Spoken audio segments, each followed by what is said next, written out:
केते गुड़िए कथा जानिलु तांकु ग्रहण न करिथिले आमे जानि पारि नथांतु कौन से कथा ना मनीष जेते बेले संसार भितरे जन्म निये से पांचटी पाहाच देकिरी जीवन को अतिबाहित करिथा पांचटी पाहाच प्रथम पाहाच होची तार व्यक्तिगत जीवन बाप माँ को पाखरु जन्म नहीं विवाह जीवन पर्यंत तार व्यक्तिगत जीवन आउ ए व्यक्तिगत जीवन रे गोटे आर्य कुल मधु हेबा पाई जो जो कर्म गुड़िक दरकार तार ए कुमारी जीवन रे ए व्यक्तिगत जीवन रे तार पाठ पढ़ा सह तार पितामाता सहित चलिबा सह ए कथाटा जानि नबा दरकार ए व्यक्तिगत जीवन रे जो पुओ जो झियो जेते पुण्य जेते धर्म को संचय करिवे ताहा द्वितीय पाहाच रे जेते बेले पहुंची जिवे बड़ गुरुत्वपूर्ण पाहाच से होची दाम्पत्य जीवन गोटे पति पत्नी हृदयर मिलन मनर मिलन चिंताधारार मिलन चलनर मिलन आउ ए दाम्पत्य जीवन आउ ए पति पत्नी जो विवाह करा जाए परम दयाल को गुरु रूप में वर्ण कला पर तो जानिछु किंतु आर्य मुनि ऋषि माने कहते पति पत्नी विवाह धर्मर प्रतिष्ठा पाई कामना वासना भोग करबा पाई नुहे धर्मर प्रतिष्ठा भितरे कामना वासना भोग हो जाइथा धर्मर प्रतिष्ठा पाई माने कोन ना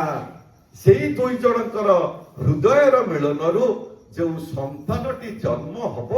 से जेपड़ी गोटे धार्मिक संतान भाव में जन्म नेबा दरकार आउ से धार्मिक संतान किभली भाव में पृथ्वी पृष्ठ रे जन्म नेबे से तुकता से टेक्निकटा परम दयाल श्री ठाकुर आम मान शिखई देले जणई देले बुझई देले निजे आचरण करी आम मान पाखरे आदर्श हो गले कौन से चलन ना गोटे पुरुष तार पुरुषोत्तम को नहीं गुरु को नहीं इष्ट को नहीं आचार्य को नहीं जीवन प्रीति केन्द्र को नहीं आगे आगे चलो पड़ा पड़ोसी आत्मीय स्वजन बंधु बांधव गुरु गुरुजन को नहीं इष्ट पथरे चलो गुरुंकर इच्छा अधीन होकर चलो आउ आचार्यंकर मन लागी हम पुरुषटी आउ नारी से पुरुष को भल पाइबा जाई तार शाशु शशुर सेवा तार दियर ननद सेवा तार स्वामी परिचर्या तार झियारी पुतुरांकर परिचर्या ता बड़ बड़ से आत्मीय स्वजनकर परिचर्या करके चलो कहीं ना स्वामी को भल पाइबा जाए स्वामी को मन रे हस फुटेबा जाए पुरुष चलिब पुरुषोत्तम को नहीं साथी रे पड़ोसी जगत खाना आउ स्त्री चलिब तार स्वामी को नहीं एक आदेश रे चलाई माना ये जेथाए ना होए ताकू कहते जो परिवार भितर यही मानि चलिबार गुण बुझी चलिबार गुण आउ नहीं चलिबार गुण मोट उपरे भल पाइबार गुण गुड़िक प्रकट न होईछि से परिवार जो पति पत्नीकर जीवन मधुमय हो पारिबो नाही छंदमय हो पारिबो नाही आउ तांको भितर जो संतान आसीबो से संतान तो हबनी शैतान हे जिबार बहुत माने संभवता भितर ठाए तेणु केते सुंदर भाव में परम दयाल श्री श्री ठाकुर कहते सदृश घरे विवाह करिले प्रकृति भी सेपरी हुए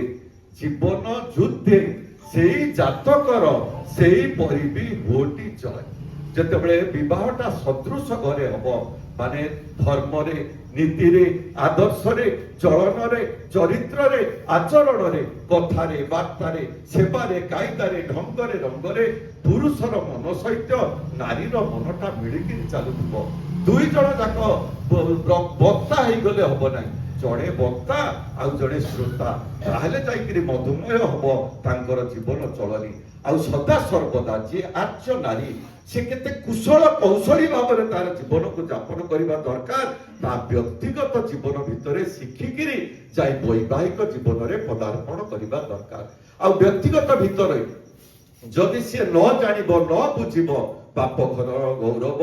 भाई मानकर गौरव आउ तार निजर भितर थिबा वृत्ति प्रवृत्ति आकु नहीं जदि से पहुंची जाए तार शाशुघर महाविद्यालय रे सेठी से पास हो पारिबने कहीं जानती से क्या एडजस्ट कर पारिबने आउ जो झियो तार शाशु घरे तार परिवार सहित सी आडजस्ट न करि पारे से रिजेक्ट हो जीव आडजस्ट कले सिलेक्ट हम आ सिलेक्ट माने समस्त मन लाखी हम आशीर्वाद पृष्ठा हेब एवं तार मुखर हसटा जेमती बाप घरे थिला सेमती शाशु घरे तार शेष निश्वास पर्यंत रही पारिबो आ जदि आडजस्ट न कला पर बोली भाविला दोषयुक्त मनोभाव आणिला ताले से रिजेक्ट हब से समस्त पाखरे घृणित हब लांछित हब अपमानित हब आ से किंतु जीवन रे गोटे आदर्श नारी हे पारिबो नाही तेणु परम दयाल श्री श्री ठाकुर कहउचंती सदृश घरे विवाह करिले प्रकृति भी से परि हुए से तार विवाह रे से जो संतान माने आसंती सेई मानकर प्रकृति से भलिका सहज सरल आ सुंदर मध्य निष्ठि मध्य हो उठे जीवन युद्धे से जातकर से परि भी घटी जाए से जो पिलाटे जन्म निये से जीवन युद्धे रे हारी जाए ना किंतु सुंदर भाव में परम दयाल श्री श्री ठाकुर कहउचंती अनुश्रुति ग्रंथ रे जे शत्रु माने जीवन संगतिशील सदृश घरे करिले विवाह दंपतिर कुल मर्यादार सत धारारे संतान भी हुए से प्रकृतिर माने केते भाव में ठाकुर कहउचंती सदृश घर विवाहटा को किभली भाव में कहउचंती गुण रे ज्ञान रे पुरुष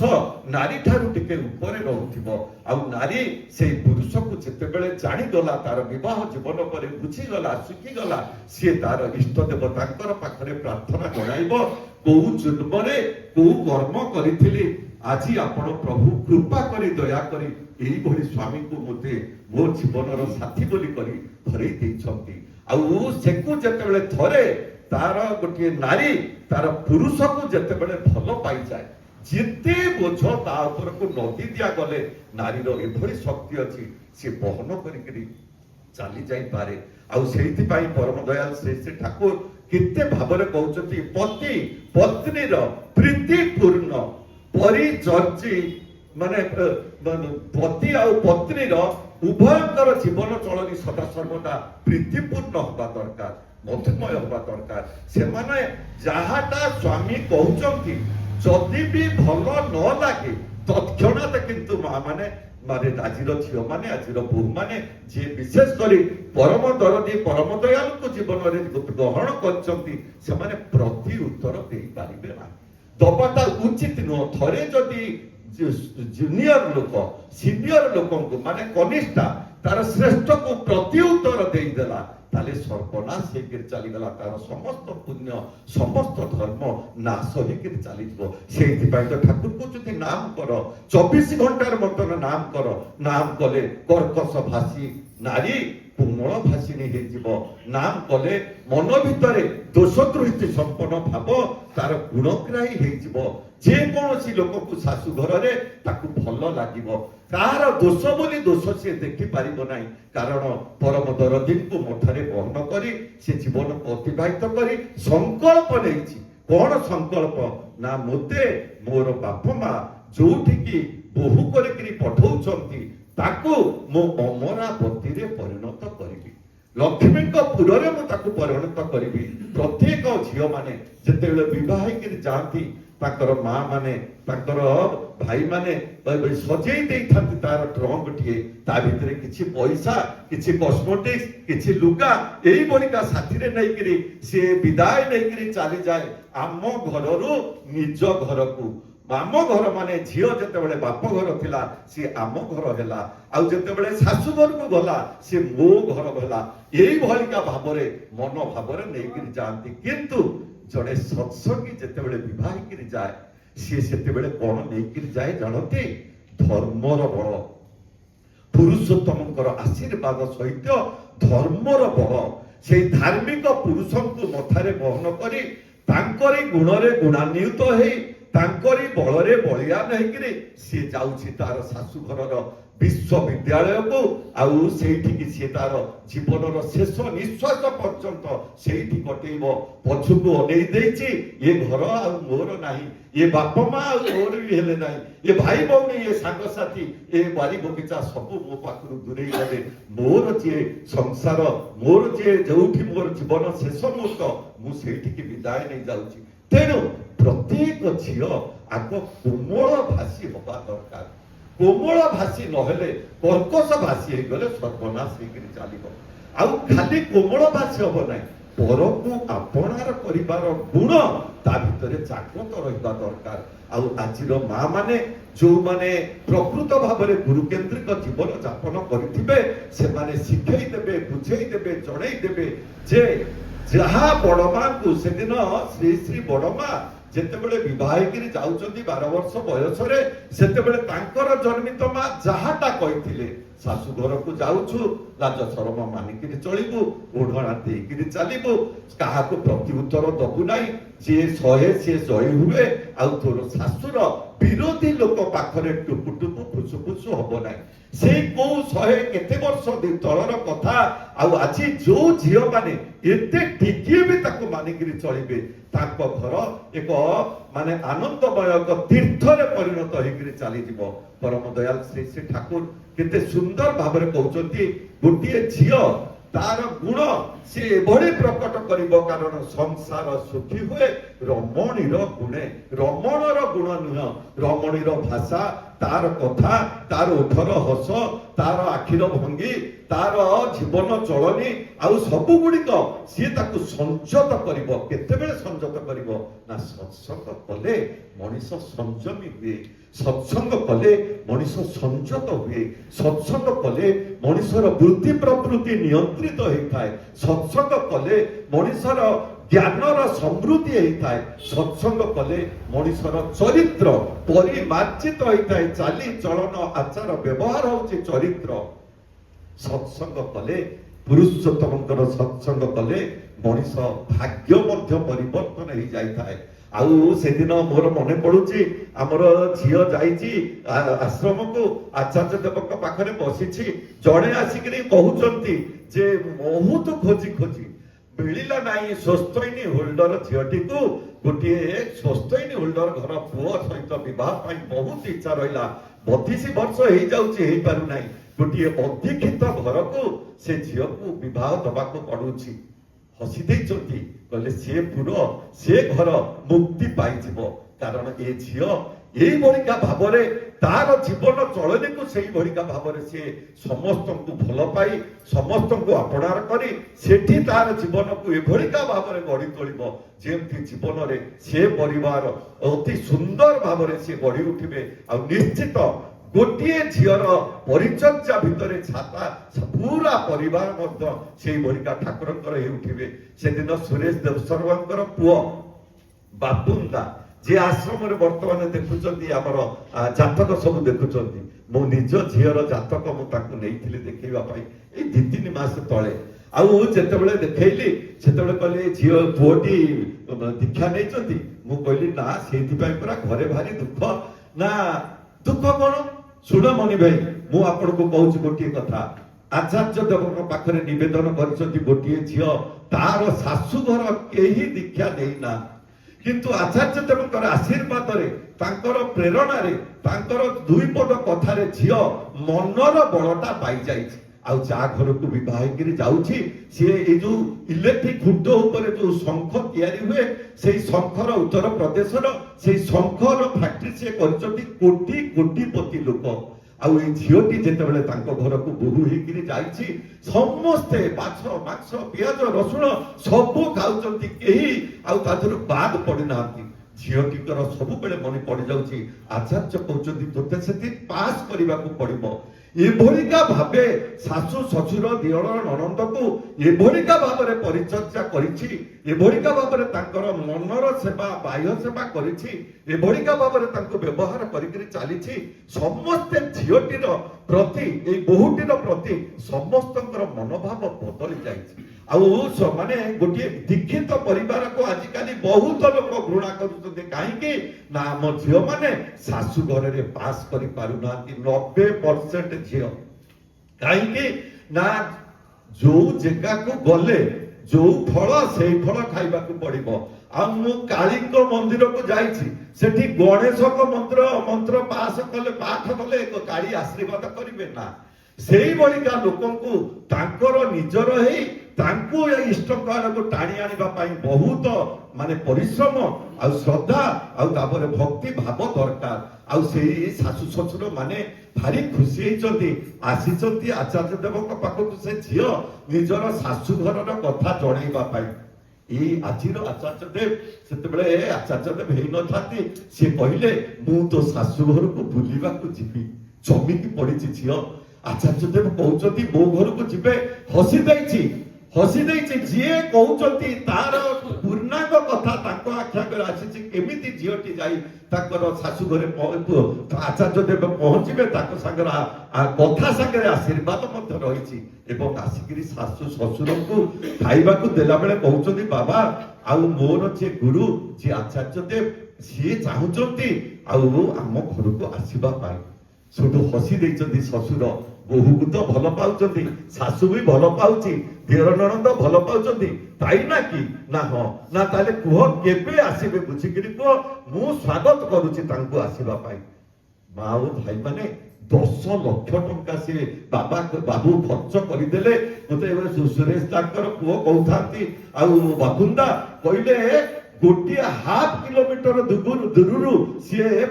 ମାନେ ଗେଟ୍ ତିଆରି କରି ପୁରା ଡେକୋରେସନ କରିଦେଲେ। 100ଟା ଗାଡି ଯିବ। ଆଚାର୍ଯ୍ୟ ଦେବ ଯିବେ ଯେତେବେଳେ ମୁଁ କହିଲି ଭୁଲ କହିଥିଲି, ଆଚାର୍ଯ୍ୟ ଦେବଙ୍କ ଥିବା ପିରିୟଡରେ ଏବେକାର କଥା 100ଟା ଗାଡି ରଖିବା ପାଇଁ ପାର୍କିଂ ଏରିଆ କରିଦେଲେ। ଖାଇବା ସେଇଭଳିକା ଭାବରେ କରୁଥିଲେ। ଆଉ ସେଇ ଯିଏ ବଡ ଲୋକ କୋଟିପତି ତାଙ୍କର ଯେତେ କଷ୍ଟମର ଯେତେ ବନ୍ଧୁବାନ୍ଧବ କହିଲେ ମୋ ବୋହୂର ଗୁରୁ ଆମ ଘରକୁ ଆସିବେ, ଆପଣ ମାନେ ସମସ୍ତେ ଆସିବେ। ଏଇ କି ଆନନ୍ଦ, କି ମାନେ ଦେଖନ୍ତୁ ଅଦୀକ୍ଷିତ ଘରକୁ ଗୋଟିଏ ଦୀକ୍ଷିତ ଝିଅ ଯାଇଛି। ସନ୍ଥ କବିର ତ ନୁହଁ, ଗୋଟେ ଦୁହାରେ ଅଛି ଫନି ମନି ସମ ନିଜ ଗୁଣ ଅନୁସରଇ ବିଧିବଶ ସୁଜନ କୁସଙ୍ଗତେ ପଡଇ। ମାନେ ଯଦି ଗୋଟିଏ ଭଲ ଲୋକ ଗୋଟିଏ ଖରାପ ଲୋକର ସଙ୍ଗ ଭିତରେ ପଡିଯାଏ, ସିଏ ତାର ଗୁଣକୁ ଏଭଳିକା ଭାବରେ ବିତରଣ କରିବ ଯେମିତି ସର୍ପର ମୁଣ୍ଡରେ ମଣି ସିଏ ଅନ୍ଧାର ରାତିରେ ଆଲୋକ ଧୁକ୍ ମାନେ ପ୍ରଜ୍ୱଳିତ କରି ତୋଳେ। ଏଇ ଭଲ ଲୋକଟି ସେଇ ମନ୍ଦ ଲୋକ ଭିତରେ ସେଇଭଳିକା ଭାବରେ ଚଳିବ ଯେପରି ଆର ବ୍ୟବହାରରେ ସମସ୍ତେ ପରମ ତୃପ୍ତି ଲାଭ କରନ୍ତି। ଆଉ କଥା କଣ ହେଲା କି ଆଚାର୍ଯ୍ୟ ଦେବ ଫେରି ଆସିଲା ପରେ ତାଙ୍କର ଏଣ୍ଟାୟାର ଘର ଏଣ୍ଟାୟାର ପରିବାର ସମସ୍ତେ ଯାଇକିରି ଆଚାର୍ଯ୍ୟ ଦେବଙ୍କୁ ଘରେ ଦର୍ଶନ କରିଛନ୍ତି, ସମସ୍ତେ ଦୀକ୍ଷିତ ହେଇଯାଇଛନ୍ତି। ତାହେଲେ କଣ ହବ? ନାହିଁ ତାକୁ ହଁ କରିବା ହଉଛି ଆମର କାମ। ଆଉ ପ୍ରତ୍ୟେକ ଝିଅ ମାନେ ଯୋଉମାନେ ସତ୍ସଙ୍ଗୀ ଘରର ଝିଅ ସେମାନଙ୍କର ମନ ଭିତରେ ଧର୍ମର ବଳ ରହିବା ଦରକାର। କାରଣ ଯେତେ ବିପଦ ଆସୁ ଯେତେ ଅସୁବିଧା ଆସୁ ପରମ ଦୟାଲ ଅନୁସୃତି ଗ୍ରନ୍ଥରେ କହୁଛନ୍ତି ତାଡ଼ନ ପୀଡ଼ନ ଭର୍ତ୍ସନା କିମ୍ବା ପ୍ରୀତିର ଆଦର ସ୍ନେହ ମାଖା ସବ ବିଷୟ ঠেকে রাজি ধরিস গুরু হোস রে বোকা। हे बहु हे झियो तुमको किए ताड़न पीड़न भर्सना करंतु बा प्रीति आदर स्नेह मखा तुमको करंतु सबु विषय रे राजी रही तुमर इष्टंकु मथारे बहन करी तुमे चालो। कारण सत्यर सदा जय धर्मर सदा जय। किंतु से जो बाट देकिरी जीवाको पड़िबो कि कंटकमय बाट होई थाए, तेणु ताको परुआ करिवा दरकार नाही कि तमे भलो काम करूछ। आजिर झियो माने एई सत्संग कथा सुनी शाशु घर रे भलो काम करिवा पय संकल्प नेइछथि। केही जणे ताकू पसंद करू नाही, केही जणे प्रशंसा करू नाही, केही ताकू बाहाबा देई पारु नाही। दयाल ठाकुर कोन कहउछथि भालो करले भालोई पाबे तेमंतरई आशा रख। हे आजिर माने तुमे भल काम करूच तुमे भल फल पाइब मन भितरे एई आशा टिकक थाउ। आशाए जदि विफल हो तुमे आशा करिच केही किंतु तुमको प्रशंसा करू नांती, तुमको भल पाउ नांती, तुमर गुण कीर्तन करू नांती बा तुमको बाहाबा दउ नांती। ठाकुर कहउछथि भालो करा पथेई थेको तुमे सेमती भल काम करी करिका चलिता। कारण संसार एक रंगमंच, एठी पुरुष होउची नायक नारी होउची नायिका, दर्शक आ निर्देशक होउचंती पुरुषोत्तम निजे।